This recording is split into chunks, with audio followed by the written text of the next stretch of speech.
জুতার মাথায় গু লাগায়া আবার ঝাড়ুর মাথায় গোবর লাগায়া মানুষ আপনাদের পিটাইতে চায়। জনাব মাননীয়, খবর ভালো না, খবর খুব খারাপ। আপনারা যে বলবেন যে ছেড়ে দেন আমরা চলে যাব, সেই উপায়ও নেই। কেউ বলে ন্যাংটা করে রাস্তায় ফেলে পিটাইবে, আবার কেউ বলে জাইঙ্গা ছিঁড়ে ফেলবে। অসভ্য, ইতর, কুলাঙ্গার এইসব আমাদের ভাষা না। এই সব ভাষা রাশেদ খান ভাইদের মানুষের মতো ভাষা।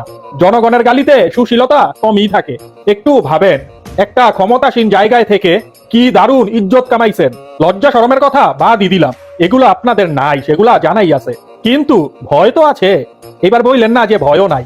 কুত্তা হাগা মায়ের বুঝেন, আপনাদের নিয়ে পাবলিক কি খেলাটা খেলবে। এখনো বলি, পাগলামি বাদ দেন প্লিজ। একবার মায়ের শুরু করলে আল্লাহর কসম সারা জীবনের জন্য বাংলাদেশ ছাড়তে হবে। হাসিনা তো বাপের দেশ মনে করতো, ভোগায় সুরসুরি দিয়া পাবলিক দেশ ছাড়া করছে। আপনার দলে জোকারের পরিমাণ অনেক বেশি। পাবলিক এখন মজা নেয়ার মুডে আছে, কিন্তু যেদিন আপনাদের লটারি লেগে যাবে তখন ইয়ানাপসি কইরেন। জনাব তারেক রহমান, মাইন্ড ইট।